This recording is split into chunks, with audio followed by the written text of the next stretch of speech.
Достар, жалпы видеоны бастамас бұрын мен өзімнің страницам туралы айтқым келіп тұр. Инстаграмдағы мен Инстаграм страницамда өте көп пайдалы ақпараттармен бөлісемін.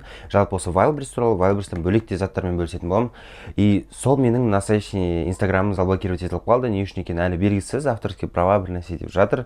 Енді келесі біз екінші страницаны ашсақ, то есть Castful деген астында ссылкада болады. Castful, мен сол жерде барлық контентімді қайтадан сол жерге салып жатырмын. Ол жерде былай айтқанда информация бесплатная. Адамдар даже сол жерден полностью біле алады да, не керек, не возврат товары болсын, басқа товар, басқа нәрсе болсын, көп нәрсе туралы сол жерде жаңа свежий новостьтер шығып отырады. Сол Castfulға кіріп жазылыңыздар. Все, давайте күтемін. Удачного просмотра. Ассалаумалейкум достар, бүгінгі біздің тақырыбымыз жалпы SEO оптимизация туралы. SEO оптимизация дегеніміз не? Ключевые слова, SEO оптимизация, сол туралы бүгін айтатын боламыз. Бізбен бірге болыңыздар.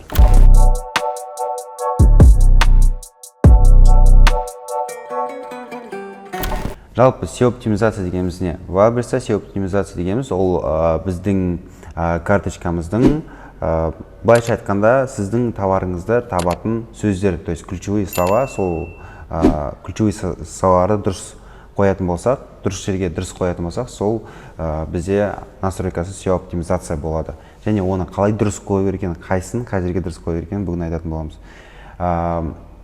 Бізде SEO оптимизация ключевые слова үшке бөлінеді. Үш частотность бар. Қазақша оны білмеймін қалай айтатын. Біріншісі ол высокочастотный, екіншісі среднечастотный, үшіншісі низкочастотный деп жазып қояды мына жерде. Енді бізде біріншісін алайық, высокочастотный сөздер. Допустим, просто алайық мына чехол.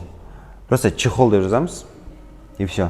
То есть біз қазір поискқа бүйтіп чехол деп жазатын болсақ, ана жерде примерно бізде шығады, қазір көрейік. Чехолға бізде 98 000 запрос шығып тұр. То есть 98 000 товар шығып тұр.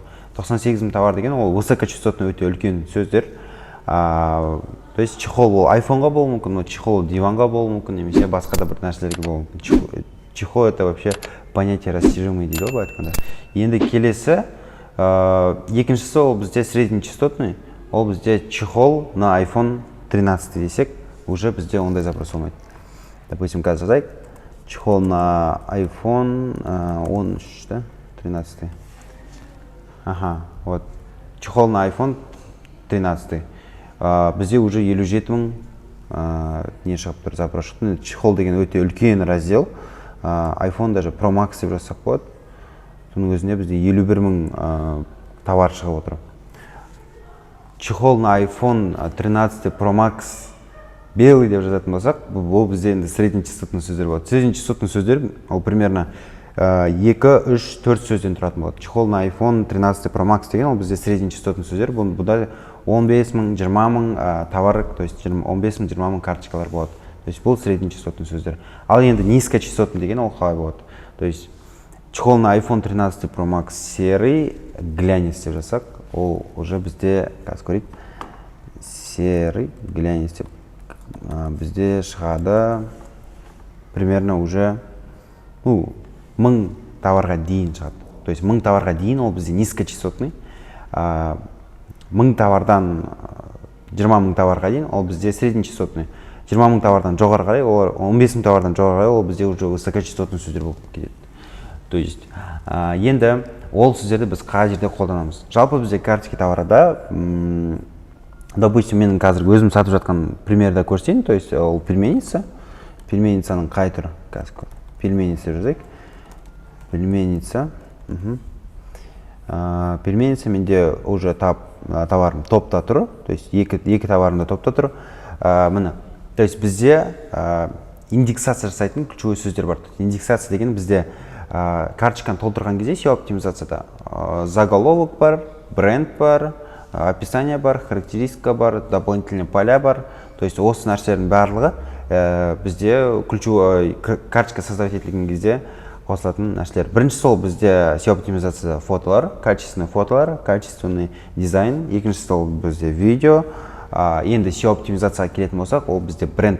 Индексация бойынша бренд жүре ма деген сұрақ. Индексация бойынша бренд жүреді. Допустим, просто алайық. Допустим, iPhone чехолын, iPhone бізге AirPods мысалы алайық. AirPods бізге сатуға болмайды. бірақ оның өзінің товардың знагы бар, бірақ AirPods деген сөзді біз описаниясына немесе бір жеріне қыстырып жіберсек, бізде оның өзі индексацияға, то есть ол уже бізге үлкен роль ойнайды. То есть брендтің өзінің атын жазған, даже переводе жазсаңыз да, ол өте үлкен, то есть өзінің индексациясын жасайды. Келесі ол бізде заголовок, то есть наименование товара. Бізде наименование қалай жасайтын келесі мына жерде қысып қоямыз, ол туралы видео бар. Қазір көбісіне наименование жасалмайды ғой. Наименование деген ол бізде басында тұратын сөздер. Наименованияға біз бағанағы айтқан үш ключевой сөздердің біріншісі, то есть высокочастотный сөздерді наименование жазамыз, то есть заголовокқа. То есть бізде мына жерде не пельменница, просто пельменница, ол бізде высокочастотный сөз. Пельменница, екіншісі осы жерге 3 немесе 4 высокочастотный сөздер жазылады, то есть заголовокқа.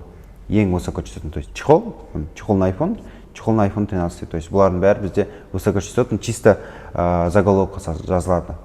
Енді келесі бізде характеристика, то есть дополнительный поляға, ол да индексация жасайды. Дополнительный поляға біз среднечастотный сөздер жазамыз. Среднечастотный сөздер ол бізде, допустим, қазір мына жерде характеристикасын ашайық. Менде назначение подарка любимой бабушке деп тұр. Пельменницаны көбісі бабушкалар жасайды, то үшін бұл любимой бабушке. Пельменница, набор цветных форм для лепки пельменей для любимой бабушки. То есть бұл жерде бізде характеристиканың ішінде для любимой бабушки и комплектациясы индексация жасалмайды, ол жағынан қарамай қойсаңыздар болады. То есть назначение подарканы жазсақ болады, және цель использования деген секілді жерлерге біз среднечастотный сөздер жазамыз. Енді үшіншісі ол бізде низкочастотный сөздер қайда жазылады? Олар бізде описание жазылады. То есть описанияда біз низкочастотный сөздер жазамыз.